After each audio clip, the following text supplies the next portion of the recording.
gente! Bem-vindos a mais um vídeo do nosso canal Mamães de Exceção. Bom, hoje eu resolvi fazer um vídeo para falar dessa frase: ninguém cria um filho para ser gay. Vocês já ouviram essa frase? Alguém já falou essa frase para vocês? Ou vocês já ouviram alguns pais e mães falarem essa frase para os filhos ou para outras pessoas? Bom, eu queria entender o que será que a gente quer dizer, nós como pais e mães, quando a gente fala essa frase para os nossos filhos ou para alguma pessoa. E outra questão que a gente vai falar no vídeo é como é que nós filhos, quando a gente está na condição de filho, a gente se sente ouvindo essa frase. Será que essa frase ela tá bem assim esclarecedora ou ela pode causar alguma confusão na cabeça dos nossos filhos? Como é que será que eles se sentem, né, quando a gente fala que ninguém cria o filho para ser gay? Bom, a primeira questão que eu penso é: eu crio meu filho para alguma coisa ou por algum motivo, ou por alguma coisa? Bom, eu acho que eu crio meu filho assim, porque eu escolhi, porque eu acho que filho é uma escolha sempre, independente de como você teve. Por exemplo, no meu caso, a minha gravidez não foi planejada, não foi desejada, mas eu acho que não deixa de ser uma escolha, porque eu escolhi não me prevenir, então eu escolhi ter o meu filho. Então eu acho que eu crio meu filho porque eu escolhi, porque eu amo, porque me faz bem. Eu acho que existe algum motivo de por que a gente cria filho e não para alguma coisa. Eu não me vejo criando meu filho para alguma coisa. E eu acho que se existe algum para que eu crio meu filho, eu crio meu filho para que ele seja educado. Essa é a verdade, porque o meu maior objetivo é que o meu filho seja um cara legal e que ele seja educado. Mas aí, se eu parar para pensar, a educação do meu filho, ela depende da minha criação, das minhas atitudes. Aquela educação básica que eu estou dizendo, né? Então, se ela depende de mim, eu não crio meu filho para nada, na verdade. Bom, esse era o primeiro ponto que eu queria levantar. A gente cria o filho para alguma coisa ou por algum motivo. A segunda questão é que eu vejo muitas pessoas, às vezes, justificando o uso dessa frase e dizendo assim: ah, mas eu não quero que meu filho seja gay porque ele vai sofrer, porque é muito difícil, porque tem preconceito, eu quero evitar esse sofrimento que pode vir a ser causado nele se ele for gay. Então eu não quero criar o filho pensando, se ele for gay, vai ser muito mais difícil para ele, né? As pessoas às vezes justificam dessa forma. Mas aí também entra o seguinte questionamento: se for gay, vai sofrer, mas o heterossexual não sofre? Então eu acho que se você não quer, como ninguém quer, né? Ninguém quer que o filho sofra. Eu também não quero que o meu filho sofra muito, porque eu acho também que o sofrimento faz parte da vida.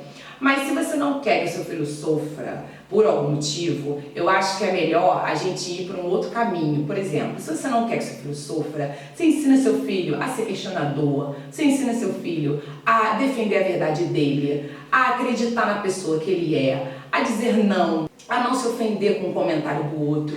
Enfim, eu acho que existem várias formas da gente ensinar nossos filhos ou da gente desejar para eles que eles sofram menos, digamos assim, ou que eles saibam lidar melhor com algum tipo de sofrimento que eles venham a ter na vidinha deles. Não acho que essa frase seja uma justificativa, porque o heterossexual também sofre, né? Então, não sei se essa frase é a melhor justificativa para a gente querer evitar o sofrimento dos nossos filhos. Outro detalhe que eu fico imaginando é como se sente um filho, uma filha que escuta esse tipo de frase, assim, né? Ninguém cria o filho para ser gay. Ou então, sabe quando você está na sala, quando você está vendo televisão, ou quando você está conversando com alguém e você fala assim: ah, mas eu não desejo que meu filho seja gay, eu não gostaria que meu filho fosse gay. E o seu filho está no quarto escutando, ou sua filha está no quarto escutando. Como é que será que isso é encarado por eles, né? Como é que isso é absorvido por eles? Então, assim, eu acredito na seguinte coisa: eu acho assim, quando a família não aceita alguma questão, ou essa questão da sexualidade, ou qualquer outra questão, o diálogo ele vai se tornando mais difícil entre o filho e o pai e a mãe, do que se essa questão ou qualquer outra fosse encarada com uma maior naturalidade. E aí, quando a gente, na condição de filho, agora eu vou falar eu na condição de filha, percebe que os pais não aceitam alguma questão, a gente acha que essa questão ela não deve ser falada. Então, a gente prefere não conversar sobre esse assunto, porque a gente já sabe que nossos pais não vão aceitar esse tipo de questionamento ou esse tipo de condição, digamos assim. E aí você, como pai e mãe, né, você cria um bloqueio nesse diálogo. Então eu acredito que por mais difícil que seja, às vezes, para alguns adultos, aceitar algumas questões que surgem dos filhos, não bloqueie o diálogo. Porque o diálogo entre pais e filhos eu acho assim muito importante para a criação de vínculo. Eu acho fundamental. Eu acho que diálogo é uma das atitudes que você nunca pode perder com o seu filho. Então eu acho que a gente tem que tomar um pouco de cuidado com algumas frases que a gente fala e o impacto que elas têm, que elas podem ter na vida dos nossos filhos, como eles estão ouvindo isso e se isso pode prejudicar o nosso vínculo com eles, que essa é a minha grande preocupação.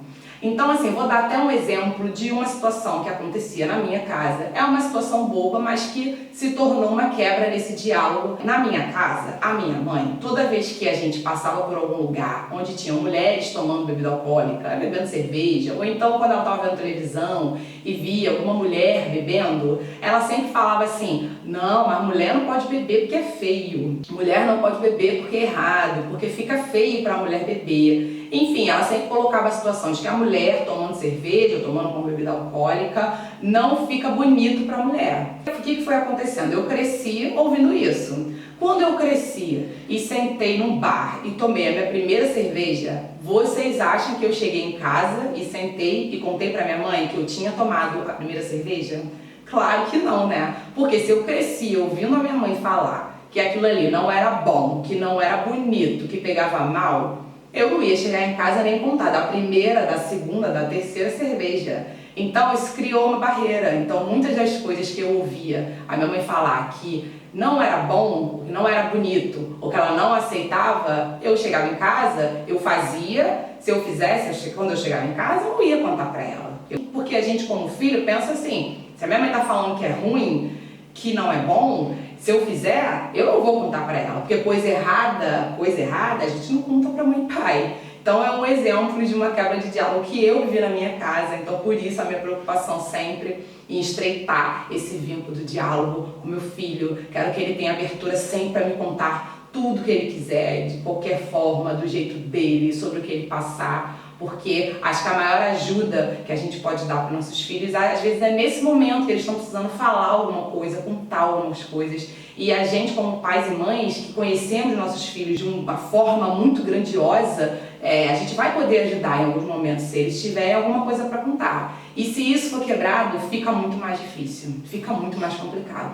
Bom, então para terminar, era esse o recado de hoje, para a gente discutir sobre essa frase, para a gente saber se a gente deve realmente colocar na educação dos nossos filhos, que ninguém cria o filho para ser gay. E eu acredito que a gente não cria filho para escolher ou aceitar a orientação sexual deles, né? A gente cria filho para amar, a gente cria filho porque é bom pra caramba, e que a gente consiga não quebrar esse diálogo, porque é muito importante. Então evitem as barreiras de diálogo dentro das nossas casas, para depois a gente não ter consequências para os nossos filhos ruins, que a gente não quer que eles passem, né? Então esse era o recado de hoje. Comentem lá nos comentários o que vocês acham dessa frase aí, se vocês acreditam nela, se vocês praticam essa frase na casa de vocês ainda, ou se não, comentem lá.